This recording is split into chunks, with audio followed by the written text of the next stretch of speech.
주님께 감사하리라. 언제나 주님께 감사해. 한번 더 고백합니다. 아침 함께 문 앞가리네. 나의 약한 믿음을 신사이네. 부드럽게 다가온 주의 음성. 아무것도 염려하지 마라. 아무것도 염려하지 마라. 빛줄 위에 달인 베이드, 빛줄 위에 달인 베이드. 작은 소망 사라져갈 때, 작은 소망 사라져갈 때, 고요하게 들리는 주의 음성. 내가 너를 사랑하노라. 외로움과 방황 속에서, 외로움과 방황 속에서 주님 앞에 나갈 때에 위로하시는 주님, 나를 도우사 상한 나의 마음 감싸 주시네. 십자가의 보혈로서 주의 크신 사랑 알게 하셨네. 주님께 감사하리라. 언제나 주님께 감사해. 주께 감사하세.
그는 선하시며 감사와 찬송을 이 시간 하나님 향한 예배를 올려드립니다.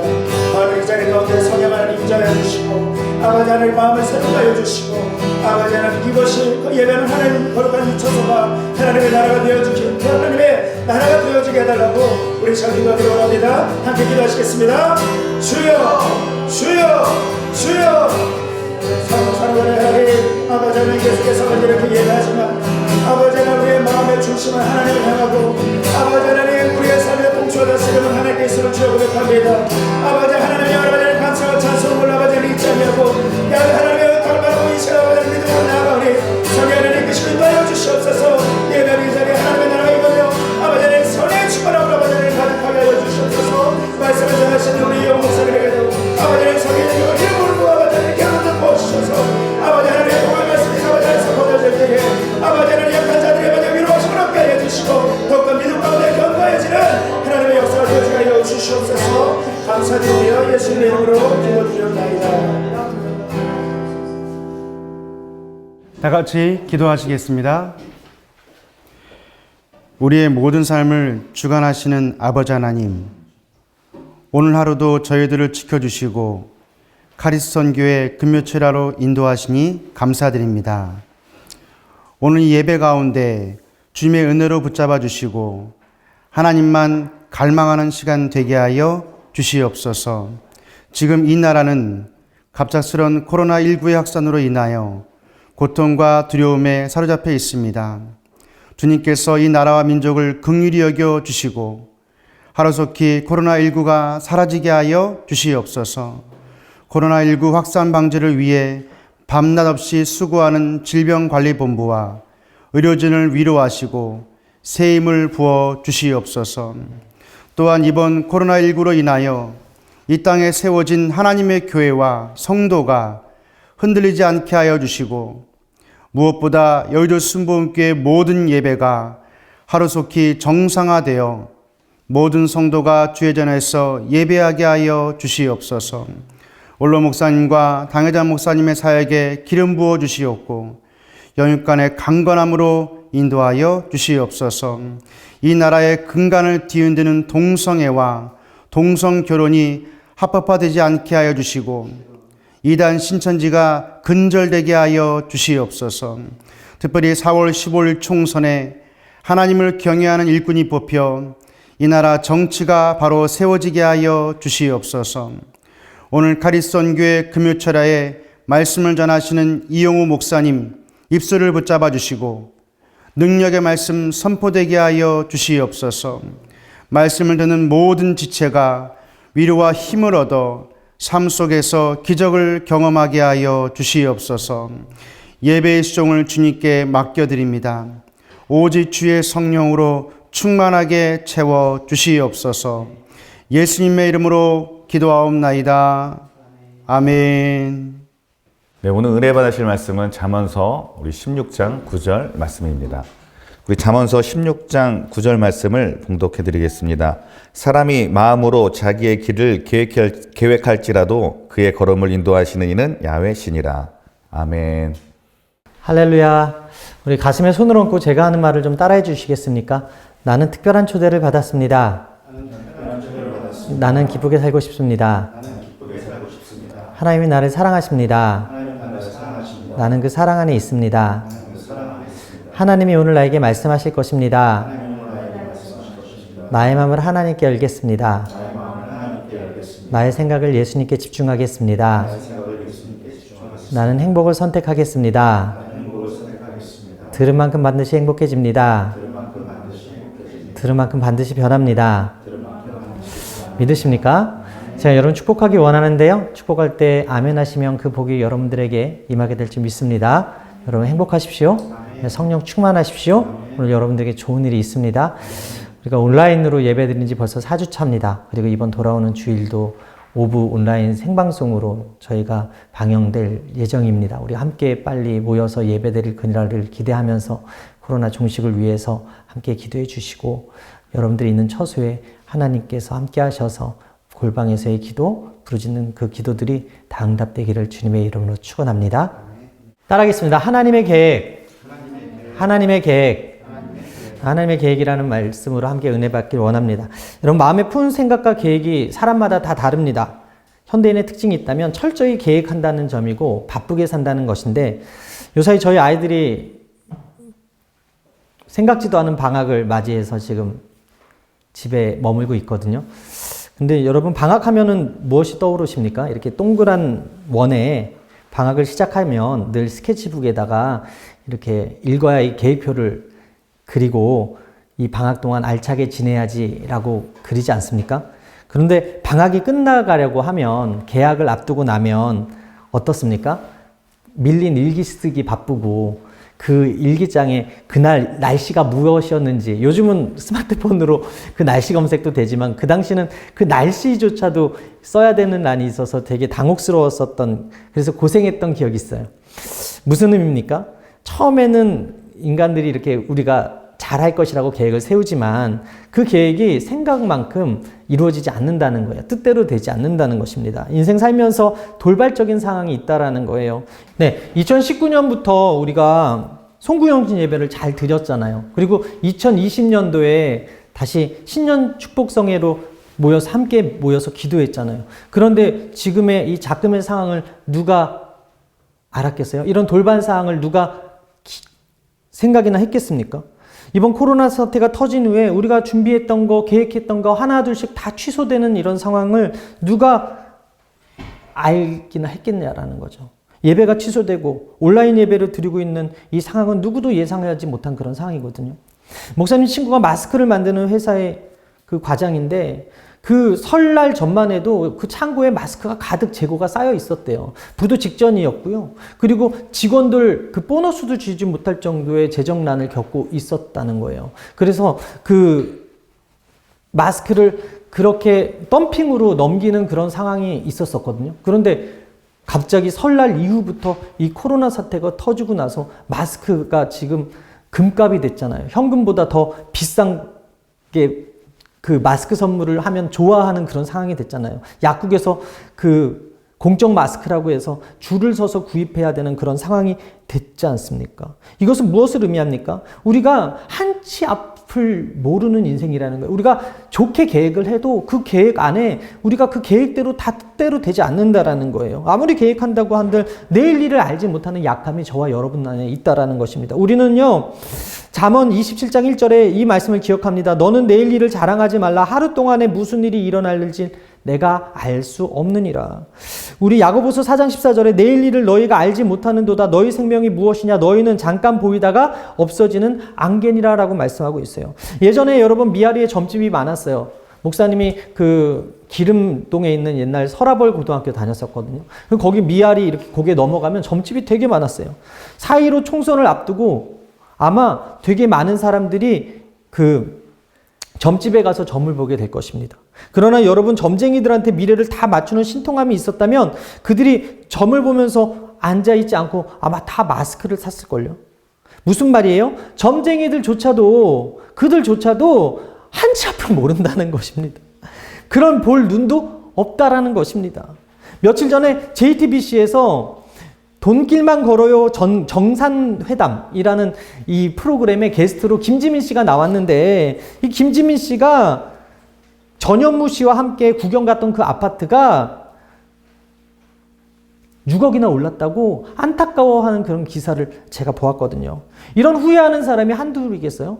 그 집이 오를 걸 알았다면 사지 안 살 사람이 있겠어요? 최근에 태국의 도심가에 원숭이 수백 마리가 패싸움을 하는 그 유튜브 영상이 올라와서 그 뉴스로 나온 것을 제가 보았는데, 신종 코로나 바이러스로 인해서 그 관광객들이 급감한 거예요. 그러다 보니까 먹이가 부족해서 얘네들이 그 도심으로 내려와서 도심에 서식하고 있던 그 원숭이랑 싸움이 난 것이라는 것이죠. 먹이가 부족해서 싸우는 원숭이들과 마스크가 부족해서 매점매석하는 우리의 모습과 무슨 차이가 있겠습니까? 한치 앞을 모르는 어리석은 부자를 향해서 예수님께서 말씀하십니다. 누가복음 12장 18절에 또 이르되 내가 이렇게 하리라. 내 곡간을 헐고 더 크게 짓고 내 모든 곡식과 물건을 거기 쌓아두리라. 또 내가 내 영혼에게 이르되 영혼아 여러 해 쓸 물건을 많이 쌓아두었으니 평안히 쉬고 먹고 마시고 즐거워하자 하리라 하되, 하나님은 이르시되 어리석은 자여 오늘 밤에 내 영혼을 도로 찾으리니 그러면 내 준비한 것이 누구의 것이 되겠느냐 하였느니. 여러분, 복음성가 중에 내일 일은 난 몰라요가 있어요. 내일 일은 난 몰라요. 하루하루 살아요. 불행이나 요행함도 내 뜻대로 못 못해요. 험한 이 길 가고 가도 끝은 없고 고네요. 주님 예수 발레미사 내 손 잡아주소서. 내일 일은 난 몰라요. 장래일도 몰라요. 아버지여 날 붙드사 평탄한 길 주옵소서. 할렐루야. 미련한 사람들이요, 자기 계획과 뜻대로 될 줄 알고 멋지로 계획하고 살지만 하나님이 원하시지 않으면 그 계획대로 이루어지지 않는 게 우리 인생이라는 거예요. 잠언서 16장 9절 오늘 말씀, 사람이 마음으로 자기 길을 계획할지라도 그 걸음을 인도하시는 이가 누구라고요? 야훼 신이라. 오늘 하나님의 계획에 대해서 세 가지 함께 나누도록 하겠습니다. 첫 번째 따라하겠습니다. 하나님을 떠난 인간의 계획은 악하다. 여러분, 인류 조상인 아담이요, 하나님 말씀에 따르지 않았습니다. 그리고 자신의 판단에 따라서 선악과를 따먹었습니다. 그 이후에 인간이요, 모두가 선악을 알게 되었습니다. 모두가 좋다 나쁘다의 기준의 중심에 있어서 결정하려고 하거든요. 그래서 자기가 보기에 좋으면 좋은 거고 자기가 보기에 싫으면 싫은 거예요. 자기가 보기에 좋은 거면 좋은 거고 자기가 보기에 싫은 거면 나쁜 거예요. 그래서 선과 악의 기준이 누구라고요? 자기더라는 거죠. 가짜뉴스도 마찬가지입니다. 자기가 보기에 맞으면 가짜뉴스인데도 진짜처럼 얘기하는 그런 것들이 우리 안에 있거든요. 악한 인간은요, 자기가 하나님이 된 것처럼 일의 선악을 판단하고 계획을 합니다. 성경은 이것을 가리켜서 명백하게 죄라고 말씀하고 있어요. 영화 기생충 여러분 보셨습니까? 그 송강호가 학력을 위조하고 그 아르바이트를 구하러 가는 그 아들의 그 뒷모습에 뭐라고 얘기를 하냐면 유명한 대사를 날려요. 아들아, 넌 다 역시 계획이 있구나. 근데 영화를 끝까지 보게 되면 그 계획이 선한 계획이 아닙니다. 영화를 끝까지 보면 그 계획이 그 부자에게 기생해서 벌레 같은 인생을 사는 그 모습을 그리고 있는 거예요. 결국 마지막에는 인간이 얼마나 악한가에 대해서, 인간이 얼마나 악한 계획을 품고 사는가에 대해서 보여주는 영화거든요. 조선시대 성리학에서는요, 사람이 본성이 악하다는 성악사를 주장하는 이 순자의 주장을 받아들인 게 아니라 성선설, 즉 인간은 본래 선하다라는 그 맹자의 해석을 따랐다고 합니다. 그런데 여러분, 과연 우리가 선한가요? 우리 안에 선함이 있나요? 독일의 철학자 한스 요나스는 이렇게 말해요. 인간은 악이나 불법이 무엇인지 선험적으로 알고 있다. 즉 우리가 선과 악의 그 기준에 분별을 할 수 있는 능력이 있다라는 것이거든요. 검사 내전의 박웅 검사가 이렇게 얘기했어요. 우리나라의 사기 사건이 1년에 25만 건이래요. 현직에 계신 검사가 하는 말이에요. 1년에 사기 치는 사람들이 25만 건. 그게 접수된 인원이지 아마 100만 건은 넘지 않을까요? 접수가 되지 않은 그런 사기까지 하면. 여러분, 사기가 나쁜 이유가 무엇입니까? 사기를 치려고 계획하기 때문이라는 거예요. 나쁜 마음을 먹고 피해 주려고 생각하기 때문이라는 거예요. 그런데 그런 사람들이 그렇게 많이 주변에 눌려 있다는 거예요. 이번 코로나 사태의 진원지로 주목된 곳이 여러분 신천지인 건 다 아시죠? 신천지가 뭐라고 선전했습니까? 질병 없는 곳이라는 거예요. 하늘과 땅이 새롭게 되는 곳이라는 거예요. 이곳에 들어오면 14만 4천 안에 들어오면 모두가 병과는 상관없이 영생 불사할 수 있는 곳이다라고 했던 곳이에요. 그런데 이번에 코로나 사건으로 인해서 신천지 집단이 만천하에 드러나지 않습니까? 이만희 교주가 사기쳤다는 것이 지금 온 세상이 알게 되지 않았습니까? 이 모든 것이 놀랄 게 없는 게 성경은요, 인간의 계획이 악하다라고 이야기하고 있는 거예요. 창세기 6장 5절에 야훼께서 사람의 제약이 세상에 가득한가 그의 마음에 생각하는 모든 계획이 항상 악할 뿐임을 보시고, 노아 홍수 사태가 난 이유가 뭐예요? 결국 하나님이 그들의 악한 계획에 실망하셨기 때문이라는 거예요. 창세기 6장 6절 이하에 땅 위에 사람 지었음을 한탄하사 마음에 근심하시고 이르시되 내가 창조한 사람을 내가 지면에서 쓸어버리되 사람으로부터 가축과 기는 것과 공중의 새까지 그리하리니 이는 내가 그것들을 지었음을 한탄하니라 하시니라.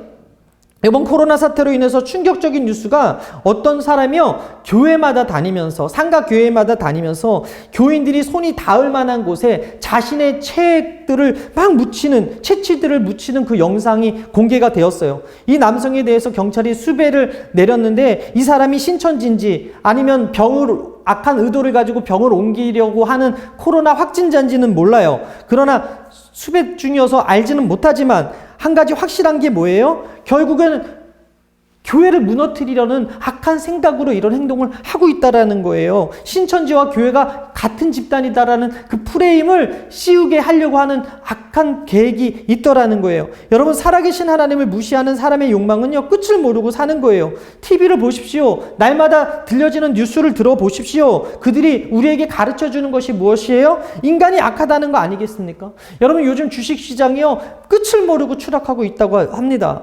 금값도 하락하고 있다고 합니다. 마스크 대란에서 우리나라는 고통을 당하고 있는데 지금 전 유럽이 휴지가 없어서 또 휴지 대란을 겪고 있다는 소식을 들었습니다. 여러분, 우리가 이것들을 들을 때 생각할 수 있는 게 뭐예요? 바로 탐심의 결과라는 거예요. 누가복음 12장 15절 그들에게 이르시되 삼가 모든 탐심을 물리치라 사람의 생명이 그 소유에 넉넉한 데 있지 아니하니라. 여러분, 탐심의 결과가 결국은 두려움이라는 것을 알 수 있어요. 탐심이 두려움을 불러일으키는 결과가 주가가 하락하고 금값이 하락하고 이제 앞으로 더 불안한 일들이 많아질 거라는 거예요. 여러분, 고두현이라는 분이 계시는데 성과과학연구협회 연구팀장이세요. 이분이 국민일보에서 성전환 수술을 받은 트랜스젠더의 삶 30년을 추적한 것들을 발표를 했는데요. 우울증, 불안 증세, 자살률, 정신병원 입원율 등이 이 성전환 트랜스젠더들이 일반인들보다 높게 나왔고 완전한 여성도 남성도 아니라는 생각에 그 행동을 후회하는 사람들이 많이 있었다라고 이야기했어요. 이렇듯 악한 자들의 가짜 뉴스에 속은 사람들, 삶은 행복하지 못하고 다른 사람마저도 불행하게 하는 것들이 우리 사회에 만연해 있다는 것입니다. 여러분, 성경은요, 악인의 결말에 대해서 정확하게 가르쳐주고 있습니다. 시편 1편 4절에 악인들은 그렇지 아니하며 오직 바람이 나는 겨와 같도다. 그러므로 악인들은 심판을 견디지 못하며 죄인들이 의인들의 모임에 들지 못하리로다. 무릇 의인들의 길은 야훼께서 인정하시나 악인들의 길은 망하리로다. 여러분, 악인들의 결국이 뭐라고요? 심판이라는 거예요. 분별하지 못하고 마음을 지키지 못하는 사람들의 마지막이 멸망이라는 거예요. 망한다라는 것입니다. 잠언서 16장 2절에 사람의 행위가 자기 보기에는 모두 깨끗하여도 야훼는 심령을 감찰하시느니라 라고 말씀하고 있어요. 인간의 동기를 몰라서 사기를 당해요. 인간이 어떤 의도로 접근하는지 몰라서 사기를 당하지만 하나님은 우리의 마음의 동기를 살피시고 우리 중심을 아신다라는 거예요. 마태복음 16장 3절에 아침에 하늘이 붉고 흐리면 오늘은 날이 굳겠다 하나 너희가 날씨는 분별할 줄 알면서 시대의 표적은 분별할 수 없느냐. 여러분, 이 시대가 점점 악해지고 있는 것은 주님 오실 날이 가까이 왔다는 것입니다. 이 시대가 점점 불안하고 두려운 것은 점점 주님이 더 필요한 시대가 되었다라는 거예요. 지금 이 시대에 이루어지는 일을 통해서 믿는 사람들이, 우리들이 분별해야 된다는 것입니다. 하나님께서 요나 선지자를 통해서 아수르 사람들에게 말씀하신 게 뭐예요? 그들까지도 사랑하시는 것 아니었습니까? 요나서 4장 10절 이하에 야훼께서 이르시되 내가 수고도 아니하였고 재배도 아니하였고 하룻밤에 났다가 하룻밤에 말라버린 이 박농꿀을 아꼈거든. 하물며 이 큰 성읍 니느웨의 좌우를 분별하지 못하는 자가 12만여 명이요 가축도 많이 있나니 내가 어찌 아끼지 아니하겠느냐 하시니라. 여러분, 아브라함을 통해서 소돔의 의인 10명까지도 기다려주시고 타협하신 분이 누구예요? 하나님이에요. 그 타협하신 이유가 뭐예요? 그들조차도 아끼시고 사랑하신다는 증거였다는 거예요. 여러분, 하나님이요, 악인을 사랑하세요. 악인도 사랑하세요. 그래서 선지자들을 통해서 사랑의 메시지를 전하는 거 아닙니까? 돌아오라, 회개하고 말씀을 듣고 뉘우쳐서 그 악한 길에서 떠나서 돌아오라 계속 말씀하시는데, 그러나 성경은 그들이 듣지 않았다고 이야기하는 거예요. 예레미야 7장 13절 야훼의 말씀이니라 이제 내가 너희가 그 모든 일을 행하였으며 내가 너희에게 말하되 새벽부터 부지런히 말하여도 듣지 아니하였고 너희를 불러도 대답하지 아니하였느니라. 따라서 악인에게 남은 게 뭐라고요? 망하는 길밖에 없다는 거예요. 심판밖에 없다는 거예요. 노아에게 말씀하신 하나님 120년 동안 참았지만 결국엔 물로 심판하셨거든요. 요나가 선포하는 하나님의 말씀을 듣고 회개했던 그 아수르가 100년 이후에 바벨론에 의해서 망하게 되었거든요. 아브라함이 중보했던 그 소돔과 고모라도 의인 10명이 없어서 결국에는 유황과 불로 멸망하게 되었거든요.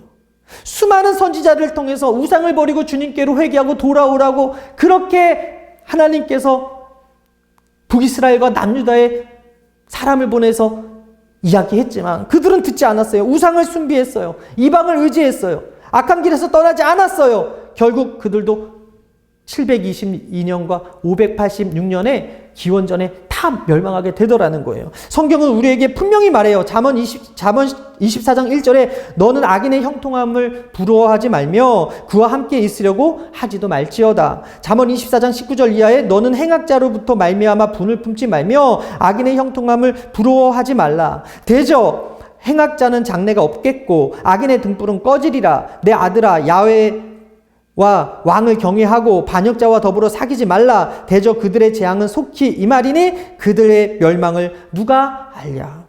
교만하고 악한 길에는 그 길의 끝에는 반드시 심판이 있고 반드시 멸망이 있다는 것을 성경은 우리에게 가르쳐주고 있어요. 여러분, 악을 떠나고 겸손한 것이 그리고 말씀에 믿음으로 반응하는 것이 하나님이 원하시는 의인의 길임을 기억하시게 되기를 바랍니다.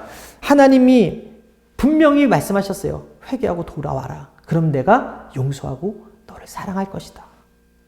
악한 계획을 품고 사는 것을 한없이 봐주는 분이 하나님이 아니세요. 공의와 사랑의 하나님이라고 말씀드렸잖아요. 이사야 55장 7절에 악인은 그의 길을 불의한 자는 그의 생각을 버리고 야훼께로 돌아오라. 그리하면 그가 궁휼히 여기시리라. 우리 하나님께로 돌아오라. 그가 너그럽게 용서하시리라. 역대하 7장 14절 내 이름으로 일컫는 내 백성이 그들의 악한 길에서 떠나 스스로 낮추고 기도하며 내 얼굴을 찾으면 내가 하늘에서 듣고 그들의 죄를 사하고 그들의 땅을 고칠지라. 여러분, 하나님께서는 우리가 돌아오기를 기다리고 계세요. 학개서에 이런 말씀이 있거든요. 학개서 1장 5절에 그러므로 이제 만군의 야훼가 이같이 말하노니 너희는 너희의 행위를 살필지니라. 너희의 마음을 살피라는 말을 여러분 직역하게 되면 너희는 너희의 마음을 세우라가 되거든요. 그렇다면 마음을 세운다는 것이 무엇을 의미합니까? 스스로 생각하고 판단해서 행동하라는 거예요. 너희들이 생각할 때 악한 것들이면 하지 말고 너희들이 생각할 때 선한 것들이면 하는데 그 기준이 뭐라고요? 하나님 말씀이라는 거예요. 악한 세상에서 하나님 백성으로 산다는 거 쉽지 않습니다. 그리스도인으로 산다는 것은 마음을 지키는 일입니다. 마음을 세우는 일입니다. 신앙은요, 행위의 동기를 살피는 행위입니다. 여러분, 나를 위한 행동인지 아니면 나를 위한 것을 하나님을 위한 것으로 위선하고 있는 행동은 아닌지 그 마음을 살펴보라는 거예요. 이렇게 많은 예배를 드리고 뭐가 달라졌냐는 거예요. 이렇게 많은 설교를 듣고 지금 나는 어떤 삶을 살고 있냐라는 거예요. 여러분, 하나님은요, 심판이 아닌 구원이 목적이세요. 믿으시면 아멘. 다시 살아나게 하시는 것이 목적이세요. 믿으시면 아멘. 악인이라도 다시 회개하면 받아주시고 다시 일어나게 하시는 것이 목적이세요. 탕자가 회개하고 돌아왔을 때 품고 안아주셨던 그 아버지가 바로 우리 아버지시라는 거예요. 여러분, 2019년 6월에 자살 테러를 계획했던 무슬림 소녀가 꿈에서 예수님을 만난 후에 회심했다는 뉴스가 있었습니다. 그 에스더라는 그 여자분이 알라를 기쁘게 하기 위해서 자살 테러를 계획했어요. 유대인이나 기독교인들을 죽이고 자신도 자살하기 위한 그런 계획을 했어요. 자살 폭탄 테러를 수행하기 이틀 전에 꿈을 꿨는데 그 꿈에서 어두운 무덤가에 앉아있는 자기를 본 거예요. 이렇게 말합니다. 난 무덤가에 앉아 있었고 모든 것이 깜깜했다. 어둠 밖으로 나갈 수 있는 길을 찾고 있었다. 그런데 빛이 나타나는 것이 보였다. 빛에는 팔, 손, 그리고 얼굴이 있었다. 이게 사람이 만든 빛인가요? 라고 물었다. 이러한 빛은 예전에 본 적이 없었다. 만약 천사라면 날개가 있어야 한다고 생각했는데 날개가 없었다. 빛으로 된 사람이었다. 그녀가 누구시냐고 묻자 그 빛은 와서 나를 따르라 말씀하셨다. 여러분, 악한 계획, 자살 폭탄으로 인해서 유대인과 기독교인을 죽이려고 마음을 먹었던 그녀에게 꿈에 예수님께서 나타나신 거예요. 그리고 그를 구원하시기 위해 꿈속에 찾아오셔서 그를 기독교인으로 바꾸시고 그를 하나님의 도구로 지금 사용하고 있다는 것입니다. 우리 삶의 진정으로 선한 것이 무엇인지 분별하기 위해 필요한 것이 무엇입니까? 바로 마음을 새롭게 하는 거예요. 로마서 12장 2절, 너희는 이 세대를 본받지 말고 오직 마음을 새롭게 함으로 변화를 받아 하나님의 선하시고 기뻐하시고 온전한 뜻이 무엇인지 분별하도록 하라. 우리의 마음을 새롭게 하는 시간이 언제입니까? 예배 시간입니다. 말씀 듣는 시간입니다. 비록 우리가 함께 모여서 예배드리지 못하지만 이 온라인으로 예배드리는 그 처소가 여러분 하나님의 말씀이 들려질 때 여러분 마음이 새로워지게 될 줄 믿습니다. 그 마음의 악함이 떠나가고 하나님의 선한 생각들로 가득 차기 시작할 때 시편 34편 14절 악을 버리고 선을 행하며 화평을 찾아 따를지어다 말씀하고 있는데 오늘 저는 이 예배 시간에 예배드리는 여러분들에게 하나님의 살아계신 그 말씀이 들려지게 되길 바라고 그 말씀으로 말미암아 새 마음이 생기게 되길 바라고 악한 마음을 분별하여 버리는 은혜가 있게 되기를 주님의 이름으로 축원합니다. 두 번째 따라하겠습니다. 하나님은 당신을 향한 선하신 계획이 있다. 저와 여러분들을 향한 하나님의 선하신 계획이 있어요. 믿으시면 아멘. 예수님은 스스로 나는 선한 목자다라고 말씀하시고 있어요. 예수님이 우리에게 선한 목자가 되셔서 우리의 앞길을 인도해 주신다는 거예요. 푸른 초장과 쉴만한 물가로. 더그 디치라는 사람이 있거든요. 이 사람이 어떤 사람이라면 우리가 병원에 가면은 CT도 찍고 MRI도 찍는데 이 MRI 자기 공명 영상장치 만든 사람입니다. 어느 날 그가 매우 우쭐한 마음으로 자신이 개발한 그 MRI가 설치된 병원에 방문했다가 충격을 받은 사건이 기록돼 있어요. 한 병든 소녀가 MRI 검사기 안으로 들어가는데 들어가기 싫어하는 거예요. 무서워하는 거예요. 거부하는 거예요. 마취 주사를 반강제적으로 넣고 난 후에 검사기 안으로 실려가는 그 아이를 목격한 후 충격을 받았어요. 그가 보니까 어린아이의 90% 이상이 MRI 기계 공포증에 걸려서 그 안에 들어가는 것을 두려워했다는 거예요. 그래서 마취 주사를 맞고서 들어가는 그 현 상황을 보고서 충격에 사로잡혔다고 합니다. 그래서 그가 생각했어요. 어떻게 하면 어린이들이 마취 주사 맞지 않고서 MRI 검사를 받을 수 있을까? 그는 회사에 출근하는 대신 어린이집에 출근을 했다고 합니다. 그리고 그곳에서 어린이들과 대화하면서 놀면서 오랫동안 잃어버렸던 내면의 동심을 다시 찾았다는 거예요. 한편으로는 그가 아이들의 심리를 배우기 위해서 유아심리학과 그리고 유치원 교사, 소아과 의사 등 전문가들을 만나서 아이들의 그 동심을 배웠다는 거예요. 그리고 어린 아이들과 공감할 수 있는 능력을 갖추기 위해서 노력을 했다는 것이죠. 그 결과 어떻게 됐습니까? 그가요, 어린이들이 MRI 기계를 자신을 잡아먹기 위해서 입을 벌리는 괴물로 생각하여서 무서워서 90% 이상의 아이들이 못 들어갔다는 것을 알았어요. 그래서 어린이들이 기계에 대해 갖고 있는 그 두려움의 원인을 제거해 주기 위해서 어떻게 하면 어린이들이 마취 주사를 맞지 않고 들어갈 수 있을까? 질문을 하면서 아이들이 MRI 기계를 친근하게 느끼기 위해서 연구를 시작을 했습니다. 그리고 그는 그 문제를 두 가지로 해결했는데 첫 번째가 뭐냐면 MRI 기계를 어린아이들이 좋아하는 우주선 그리고 그 피터팬에 나오는 그 해적선 같이 꾸며놓은 거예요. 그래서 그 MRI에 들어가는 게 마치 우주선을 탑승하는 것처럼 해적선에 들어가는 것처럼 만든 거예요. 그리고 두 번째는 무엇이었냐면 촬영 기사들에게 우주를 타고 떠나는 신나는 모험 등의 대본을 나눠주면서 어린이들이 들어가기 전에 그것을 읽어주고 들어가게 했다라는 거예요. 결국은 그 MRI 검사기 안에 들어가기 그렇게 무서워했던 아이들이 100% 다 들어가서 MRI 촬영을 마치게 되고 그리고 다음에 또 MRI를 찍고 싶다고 이야기하는 아이들이 생기더라는 것이죠. 여러분, 이처럼 하나님이 우리를 향한 선하신 계획이 있어요. 우리가 두렵고 불안하고 염려스러울 때 하나님은 어떻게 하면 이 불안과 두려움과 염려를 없애고 우리 안에 평안과 기쁨을 줄까 고민하신다는 거예요. 에베소서 1장 4절 이하에 곧 창세전에 그리스도 안에서 우리를 택하사 우리로 사랑 안에서 그 앞에 거룩하고 흠이 없게 하시려고 그 기쁘신 뜻대로 우리를 예정하사 예수 그리스도로 말미암아 자기의 아들들이 되게 하셨느니. 여러분, 하나님이 우리를 창조하신 이유는요, 이 땅 가운데 우울하게 살라고 창조하신 거 아닙니다. 이 땅 가운데 불행하라고 만드신 것도 아닙니다. 두려움에 떨면서 살라고 지으신 것도 아닙니다. 우리는요, 하나님의 기쁨을 위해서 창조되었어요. 믿으시면 아멘. 그래서 성경은요, 5에서 하나 더한 366번이나 두려워하지는 말라는, 염려하지 말라는 그 말씀을 주시면서 우리에게 힘을 내라고 말하는 거예요. 시편 139편 13절 이하에 주께서 내 심장을 지으시며 나의 모태에서 나를 만드셨나이다. 내가 주께 감사함은 나를 지으심이 심히 기묘하심이라. 주께서 하시는 내 기이함을 내 영혼이 잘 아나이다.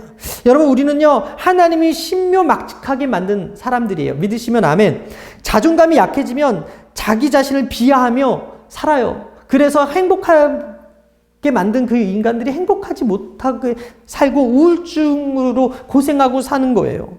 넘어지지 않아도 될 일 앞에 넘어지고 상처받지 않아도 될 일에 상처받고 사는 거예요. 건강한 자존감을 가지고 있어도 우리는 많은 시험을 이길 수 있거든요. 성경은 우리에게 계속해서 하나님이 우리를 얼마나 사랑하는지 말씀하시고 우리가 얼마나 선한 계획을 위해서 창조됐는지를 말씀하시는데 세상의 악한 소리들을 듣다 보니까 넘어지고 상처받고 우울한 거예요. 두려운 거예요.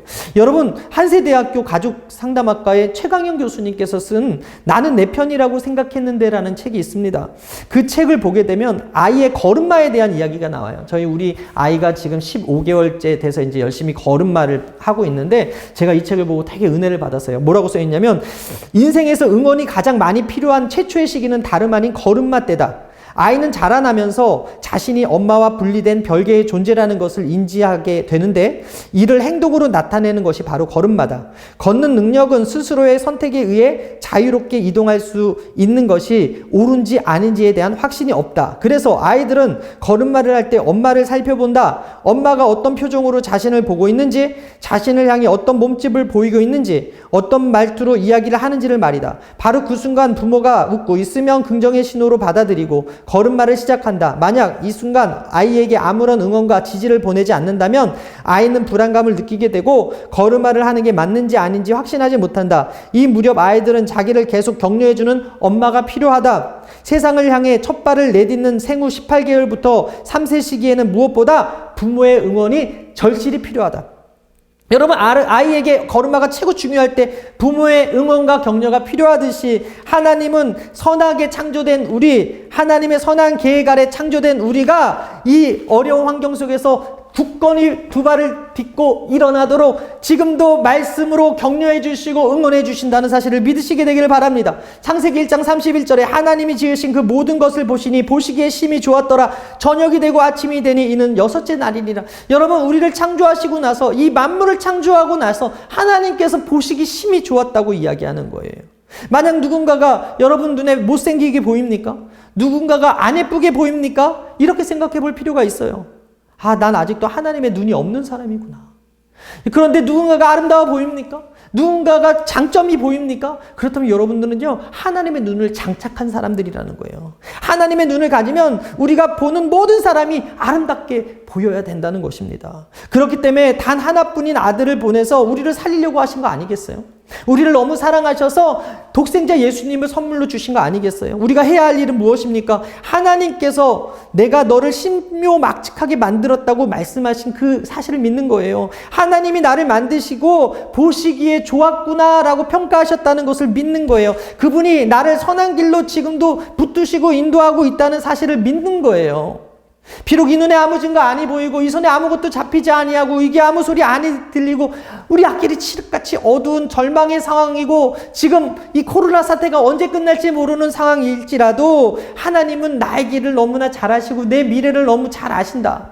이 사실을 믿어야 된다는 것입니다. 성경대로 믿고 생각하고 행하는 것이 중요한데요. 요한복음 3장 17절에 하나님이 그 아들을 세상에 보내신 것은 세상을 심판하려 하심이 아니요 그로 말미암아 세상이 구원받게 하려 하심이라. 하나님의 선하신 계획 안에 예수님이 계셨고 그 예수님을 우리에게 선물로 주신 것은 심판이 아니라 결국 구원이라고 성경은 이야기합니다. 하나님의 선하신 계획 속에 독생자 예수님은 죽으러 오셨어요. 그러나 저와 여러분은 이 땅에 사랑받기 위해 태어났어요. 믿으시면 아멘. 예수님이 사명이요 이 땅에서 죽음이셨어요. 그런데 그 죽음은 곧 우리가 이 땅에서 사랑하신 하나님의 자녀로 살기 원하시는 하나님의 선하신 계획 때문에 선택한 죽음이었다는 거예요. 우리는 사랑받아야 할 존재로 태어났기 때문에 예수님께서 죽어서 우리를 살리시기 위해서 그 하나님의 선하신 계획 안에 이 땅 가운데 오셨다는 거예요. 야곱은 여러분 아시다시피 선하다고 여겨질 게 전혀 없던 사람이었어요. 거짓과 속임수로 자신이 원하는 것을 취해서 속이는 자라는 이름이었고 사기꾼의 대명사였지만 하나님이 그 야곱을 선택해서 이스라엘이라는 새 이름을 주시고 특별한 소유로 삼았습니다. 시편 135편 4절에 야훼께서 자기를 위하여 야곱 곧 이스라엘을 자기의 특별한 소유로 택하셨습니다. 그런 야곱보다 우리는 더 나은 게 없는 존재고요. 더 선한 것 하나 없는 존재예요. 그럼에도 불구하고 선하신 하나님, 아름다우신 하나님은 십자가에 달린 예수 그리스도의 그 구속의 그 사역으로 우리를 구원해 주셨고 자녀 삼아 주셨어요. 그런 선한 계획 안에 저와 여러분들이 이 땅 가운데 존재하고 있는 거예요. 여러분은 하나님의 특별한 소유로 택해 주신 것에 감사하며 살고 계십니까? 기뻐하며 살고 계십니까? 감사하고 기뻐하며 살아갈 때 우리가 하나님의 선한 계획 안에 동참하고 있다는 것입니다. 마태복음 25장 21절에 그 주인이 이르되 잘하였도다 착하고 충성된 종아 내가 적은 일에 충성하였으니 내가 많은 것을 내게 맡기리니 내 주인의 즐거움에 참여할지어다. 여러분 맡은 자들이 주인이 원하는 것은 바로 성실이에요. 오늘 하루에 성실하기 위해 우리가 감사해야 되고 오늘 하루에 성실하기 위해 찬양해야 되고 우리가 오늘 하루에 성실하기 위해서 하나님께 나아가야 된다는 거예요. 착한 행실로 살아내야 된다는 거예요. 세상은 악하지만 하나님의 사람들은 착해야 될 줄 믿습니다. 오늘 우리들에게 세상과 다른 착함은 중요한 고백이에요. 오늘 우리가 할 수 있는 것은 바로 선하신 하나님께 감사하고 찬송하며 나의 삶의 성실과 정직으로 살아내는 것, 착하게 빛과 소금으로 살아내는 것. 그럴 때 우리 삶 속에 선하신 하나님의 통치가 이루어지게 될 것이고 하나님의 선한 계획이 저와 여러분들을 통해서 나타난다는 사실을 믿으시게 되기를 주님의 이름으로 축원합니다. 마지막 세 번째입니다. 따라합니다. 하나님의 계획은 언제나 해피엔딩이다. 여러분 이재철 목사님이 아이에게 배우는 아빠라는 책에서 이런 글을 썼거든요. 아들 승훈이가 어릴 때 뜻하지 않은 기회로 아들을 데리고 미국 여행을 가게 됐는데 갑작스럽게 결정된 일이었기 때문에 여권과 비자 발급을 받아야 됐다는 거예요. 그래서 우선 여권 사진을 찍어야 되는데 하필 사진 찍는 날이 그 아이랑 놀이동산을 가려고 했던 날이라는 거예요. 비자 발급이 늦어지면 안 되기 때문에 아이를 데리고서 그 사진을 찍으러 갔는데 사진을 찍으러 가자고 하니까 그 아들이 짜증을 내더라는 거예요. 울더라는 거예요. 왜 자기 계획을 깨트린다면서 사진을 찍어야 하는지 모르겠다면서 이유를 설명해 달라고 하는 거예요. 그러니까 그 아버지가 뭐라고 얘기하냐면 앞으로도 아빠가 가끔은 이유를 말할 수 없을 때가 있을 거야. 다만 그 일이 너를 위해서라는 것을 말할 수 있어. 잘 생각해봐. 아빠가 이제껏 내게 무엇을 하라고 한 것 중에서 결과가 내게 좋지 않았던 것이 있었니? 하나라도 있었니? 이번에도 아빠를 믿고 같이 가서 사진을 찍도록 하자. 그 이유는 이제 곧 알게 될 거야. 물론 너도 굉장히 기뻐할 거야. 승훈이가 어쩔 수 없이 그 사진을 찍고 나서 마침내 비자가 발급된 날 그 미국 비행기를 탔을 때 너무 기뻐하다라는 거예요. 여러분 우리도 마찬가지인 것 같아요. 하나님을 믿지 못하고 의심할 때가 있어요. 상황이 커 보이고 문제가 커 보이고 하나님은 안 보이고 하나님의 뜻이 뭔지 모를 때가 있어요. 그러나 그 상황 속에서도 우리를 향한 하나님의 더 좋은 계획이 착착 진행되고 있음을 믿으시게 되기를 바랍니다. 아침 한개 눈앞 가리듯 우리의 믿음이 사라질 때도 하나님은 우리를 붙들어 주시고 우리를 인도해 주고 계신다는 거예요. 여러분 창세기 37장에서 50장까지 38장 유다 이야기만 빼면 요셉 이야기가 나오거든요. 그런데 이 긴 요셉 이야기를 보게 되면 그가 우울했다는 기록이 없습니다. 여러분 성경에 요셉은 우울증에 걸려도 될 만한 인물이거든요. 평생 우울증 약을 먹어도 이해가 되는 그런 고난을 겪은 사람인데 이 이야기를 읽어보면 그가 우울해했다는 이야기를 찾을 수 없어요. 총리가 된 후 형들을 만났을 때 분노를 표출하고 나한테 왜 그랬냐고 원한의 복수를 해도 될 텐데 그들이 형들을 위로했다는 거예요. 창세기 50장 21절에 당신들은 두려워하지 마소서 내가 당신들과 당신들의 자녀를 기르리이다 하고 그들을 간곡한 말로 위로하였더라. 얼마든지 우울할 수 있었던 사람 요셉. 우울증을 알아도 깊은 우울증을 알아야 될 요셉. 우울증 약을 먹어도 될 만한 그 사람. 그런데 우울증과 상관없는 삶을 살았던 그 이유가 무엇입니까? 바로 성경은 하나님이 그와 함께 하셨다고 이야기하는 거예요. 창세기 39장 2절에 야훼께서 요셉과 함께 하심으로 그가 형통한 자가 되어 그의 주인 애굽 사람의 집에 있으니 그의 주인이 야훼께서 그와 함께 하심을 보며 또 야훼께서 그의 범사에 형통하게 하심을 보았더라. 억울하게 누명 쓴 그 감옥에서도 하나님이 요셉과 함께 하셨는데 창세기 39장 23절에 간수장은 그의 손에 맡긴 것을 무엇이든지 살펴보지 아니하였으니 이는 야훼께서 요셉과 함께 하심이라 야훼께서 그의 범사에 형통하게 하셨더라. 요셉의 우울한 상황 속에서도 우울하지 않을 수 있었던 비결이 뭐라고요? 하나님이 함께 하셨다. 이 설명을 들으면 반문할 수 있어요. 형들에게 팔려가는 게 형통입니까? 억울한 만한 누명을 쓰고 옥살이 하는 게 형통입니까? 자기가 선한 일을 했는데 잊혀짐을 당하는 게 형통입니까? 형들에게 팔리는 일이 없고 억울한 누명을 쓰는 일이 없고 잊혀지지 않는 것이 형통 아닙니까? 감옥 가지 않는 게 형통 아니에요? 형통이란 단어의 히브리어 원어 찰라흐는 앞으로 나아가다라는 뜻이거든요. 성공하다, 유익하다라는 뜻인데 하나님이 요셉과 함께 하심으로 요셉이 앞으로 나아가게 되었어요. 그렇게 해석할 수 있어요. 그가 만약에 족장의 아들로서 채색 옷을 입고 자라나게 되었다면 앞으로 나아가는 자가 될 수 없었을 거예요. 애굽을 구원하는 자가 될 수 없었을 거예요. 그 이스라엘 가문을 세우는 자가 될 수 없었을 거예요. 그 과정이 힘들었지만 결국 그 과정은 하나님은 그 요셉을 방치하지 않으시고 함께 하셨다는 거예요. 성경은 그것을 형통이었다고 이야기하는 거예요.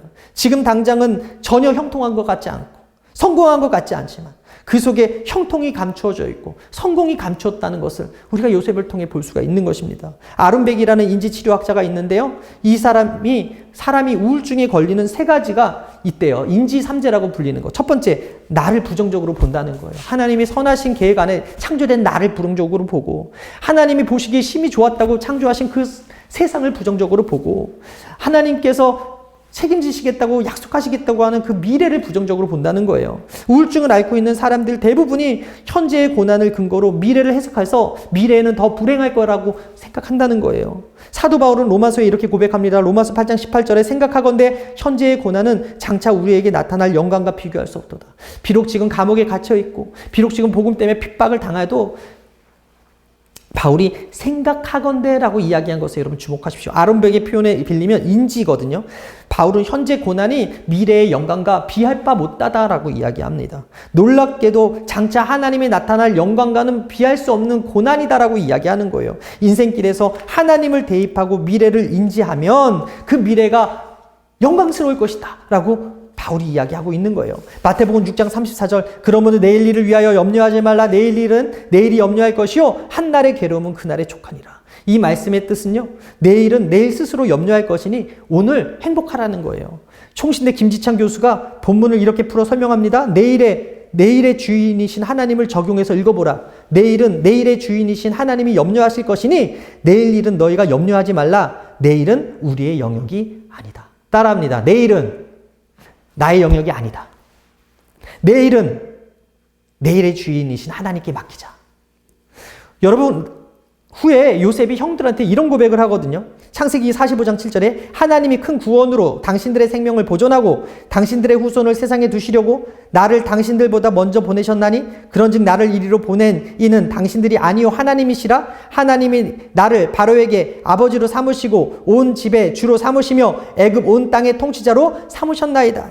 그랬더니 어떻게 이런 고백을 할 수 있냐면 요셉은 하나님을 놓고 해석했다는 거예요. 이 고난 가운데 하나님을 놓고 자신의 애굽에 팔려온 상황에 하나님을 놓고 그랬더니 하나님이 큰 구원으로 형들을 사용하셔서 형들의 생명을 보존하고 형들의 후손을 세상에 두시려고 나를 형들보다 먼저 보내셨습니다라고 이야기하는 거예요.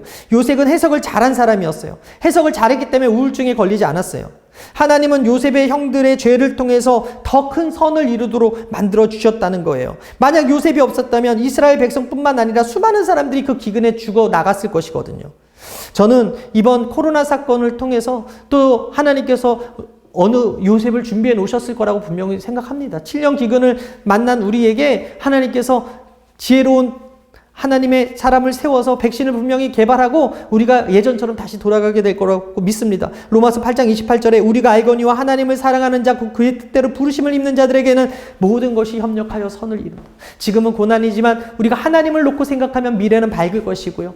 지금은 힘들지만 하나님의 말씀을 바라보면 우리는 반드시 승리하게 될 줄 믿습니다.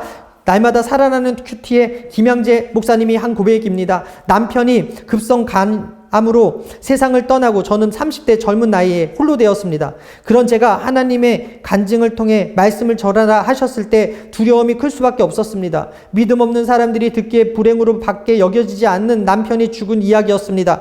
그러나 남편이 갑자기 죽은 것은 우연이 아니라 이 땅에서 남편의 사명이 끝났고 남편의 죽음을 통해 제게 이루실 사명이 있기 때문이었습니다. 하나님은 제 처지가 아무리 막막해도 저를 통해 복음을 듣고 구원받을 사람이 있으니 두려워하지 말고 말씀을 전하라 하셨습니다. 그리고 제가 두려움을 이기고 많은 사람 앞에 나아가 간증했을 때 그들은 예수님을 영접했습니다. 잠언 16장 9절 사람이 마음으로 자기 길을 계획할지라도 그의 걸음을 인도하시는 이는 야훼시다. 모든 두려움은 자기중심적인 생각에서 시작됩니다. 모두가 나를 떠나도 끝까지 떠나지 않으실 하나님 생각할 때 여러분 우리는 두려움을 이길 수 있고 이 불안의 문제를 해결할 수 있음을 믿으시게 되길 바랍니다. 하나님을 넣고 해석하는 사람이 형통하고 하나님의 은혜를 입을 수 있는 거예요. 하나님의 선하신 계획이 여러분 안에 있습니다. 하나님의 선하신 계획을 여러분 인생에 대입하십시오. 그러면 여러분들은 행복한 결말의 주인공이 될 줄 믿습니다. 전국에 퍼진 코로나19로 인해서 교회마다 성도가 모이지 못하고 온라인 영상으로 예배를 드리고 있어요. 요셉이 홀로 감옥에서 예배 드렸던 것을 기억했으면 좋겠습니다. 엘리야가 홀로 로뎀나무 밑에서 하나님을 대면했던 것을 기억했으면 좋겠습니다. 각자의 가정에서 하나님의 선하신 계획을 믿고 마지막에는 협력하여 선을 이루실 것을 기억하고 예배드리는 여러분 되시길 바랍니다. 브라질의 로마 카톨릭 대주교이자 해방신학자인 돔 헬더 까마라가 이런 말을 했어요. 하나님의 계획 속으로 라는 글을 썼는데 제가 읽어드리고 마치겠습니다. 하나님의 계획 속으로 깊이 빠져들어보라. 그대의 약한 몸을 내리 누리는 대 앞에 두려워하지 말고 그대가 할 수 있는 깊이만큼 그분의 계획 속으로 빠져들어보라. 그대를 한 입에 집어삼켜 찢어버리고 잡아먹을 듯이 달려드는 물고기를 두려워하지 말고 그대를 휘몰아 쓸어버릴 듯이 엄습하는 거대한 파도를 겁먹지 말고 그저 그대를 아무런 두려움과 의심 없이 그분의 계획에 내맡겨라. 어머니의 품에 안겨 심연을 안전하게 빠져나오는 어린애처럼 그대도 안전하게 인도되리라. 따라합니다. 하나님은 선하신 계획이 있으시구나. 하나님은 다 계획이 있으시구나. 천국 가신 하용준 목사님이 이런 말씀하셨거든요. 부정적 생각과 말로 미래를 닫지 말라. 끝까지 주님 붙들고 나아가면 절망이 희망으로 바뀐다. 여러분 이 말씀을 마음판에 새기시고 하나님의 선하신 계획을 기억하시면서 오늘도 절망 가운데 세상과 같이 악을 행하지 말고 세상과 다른 구별됨으로 마음을 세우고 하나님의 선하심을 믿으며 끝까지 승리하는 여러분 되시기를 주님의 이름으로 축원합니다. 축원합니다. 우리 이 시간 함께 기도하실 텐데요. 가슴에 손을 얹고 기도하겠습니다. 문제가 있은 분 가슴에 손을 얹고 가족권의 문이 열리기 원하시면 양손에 손 얹고 기도하겠습니다. 전능하신 하나님 아버지, 우리를 위하여 독생자 예수 그리스도를 허락하여 주시고 몸짓고 빌리신 그 은혜를 감사합니다. 오늘 예수 그리스도의 이름을 의지하고 아버지 앞에 나왔사오니 우리 앞에 놓여져 있는 환경의 저주와 악의 저주의 세력에서 해방시켜 주시옵소서. 내 이름을 경외하는 너에게 의로운 해가 떠올라서 치료하는 강선을 바라겠다 말씀하셨사오니 오늘 믿음의 손 얹은 주님의 자녀들의 머리끝부터 발끝까지 치료가 임할지어다. 회복이 있을지어다. 나음이 있을지어다. 질병은 사라지게 될지어다. 보혈로 씻어 주옵소서. 성령으로 치료하여 주옵소서. 이 시간 믿음의 손 얹은 주님의 자녀들의 머리부터 발끝까지 고쳐 주옵소서. 예수님의 치료의 능력이 예수님 살아계실 때와 같이 지금 이 자리에 임하여 주옵소서. 우리 가정에 임하여 주옵소서. 우리 처소에 임하여 주옵소서. 이 시간 주 앞에 나온 하나님의 자녀들에게 거룩한 음성을 들려주시고 무한한 주의 사랑과 은혜를 감싸 주셔서 세상 가운데 상처받고 고통받은 사한 감정과 심령들과 병든 육체와 마음들을 치료하여 주옵소서. 회복시켜 주옵소서. 위로하여 주옵소서. 어루만져 주옵소서. 예수 이름으로 낫게 하여 주옵소서. 하나님의 구원과 하나님의 치료를 이 시간 나타내 보여 주옵소서. 너희 모든 더럽고 추악한 염려 걱정 근심 질병아 나사렛 예수 이름으로 명하노니 묶고 갈지어다. 떠나갈지어다. 사라질지어다. 원수 마귀야 사랑 하나님의 자녀의 몸과 마음과 생각에서 떠나가게 될지어다. 예수 이름으로 고침받을지어다. 자유가 있을지어다. 나음이 있을지어다. 회복이 있을지어다. 내 안에 분노는 떠나가라. 염려는 사라져라. 두려움은 따라가라. 사탄의 참소와 내 안의 열등감과 우울증의 귀신은 따라가게 될지어다. 탐심과 시기와 질투의 영은 따라갈지어다. 음란의 영은 따라갈지어다. 주의 영광과 능력으로 행하셨던 기적 오늘 우리에게 나타내 보여 주옵소서. 이 시간 가지고 나온 개인, 가정, 생활하고 물질, 배우자의 문제, 가족권의 문제, 육신과 정신적 건강의 모든 문제를 주 앞에 온전히 내려놓고 기도하오니 들으시고 응답하셔 주시옵소서. 좋은 것들로 풍성하게 채워 주옵소서. 우리가 이 시간 함께 기도할 것, 복음이 북한 전역에 전파되어 한반도의 평화 통일이 이루어지게 하여 주옵소서. 4.15 총선 시에 하나님을 경외하며 겸손히 국민을 섬기는 정치인들이 온전히 세워져서 이 나라가 아버지 안에 새로워지게 하여 주옵소서. 동성애 문화가 사라지길 원합니다. 동성결혼이 합법화되지 않게 하여 주옵소서. 이슬람 세력이 확장되지 않게 하시고 이단 신천지가 하루속히 근절되게 하여 주시며 특별히 코로나19가 더 이상 확산되지 않게 하시며 아버지 이를 위해서 수고하는 아버지 의료진들과 질병관리본부 모든 사람들에게 주님께서 새 힘을 더입혀 주시옵소서. 사랑하는 아들아, 사랑하는 딸아, 내가 내 기도를 들었고 내 눈물을 보았노라. 내 믿음이 너를 구원했으니 평안히 가라. 내 믿음대로 될지어다. 내 믿음대로 될지어다. 병상 가운데 있는 자들이 있습니까? 병상을 박차고 일어나게 하여 주시고 정신을 파괴하고 약탈하고 왕폐케 만드는 흑암의 세력이 한 길로 왔다 7길로 다 도망갈 수 있도록 인도하여 주옵소서. 나사렛 예수 이름으로 우리에게 승리를 허락하여 주시는 주님을 찬양합니다. 우리의 기도를 들으시고 우리와 함께 하신 주님을 높여드리오니 주님 홀로 영광받아 주옵소서. 감사드리며 이 모든 말씀 살아계신 예수님의 이름 받들어 축복하며 감사하며 간절히 기도합니다. 아멘. 지금 우리 주 예수 그리스도의 무한하신 은혜와 아버지 하나님의 영원하신 사랑하심과 보혜사 성령님의 내주 교통 인도 충만케 하시는 역사가 오늘 귀한 카리스 금요철야 온라인 예배에 드리는 모든 하나님의 사람들의 개인과 가정과 자녀와 사업과 직장과 학교와 모든 것 위에 지금부터 영원토록 함께 있을지어다. 아멘.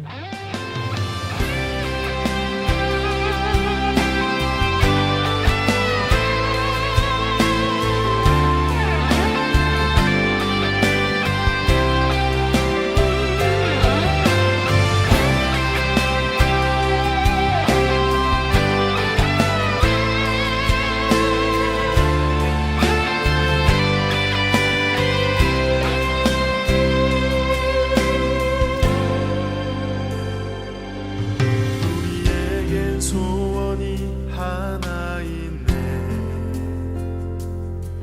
주님 다시 오실 그날까지 우리 가슴에 새긴 주의 십자가 사랑 나의 교회를 사랑케 하네. 주의 교회를 향한 우리 마음 희생과 포기와 가난과 고난 하물며 죽음조차 우릴 막을 수 없네. 우리 교회는 이 땅의 희망.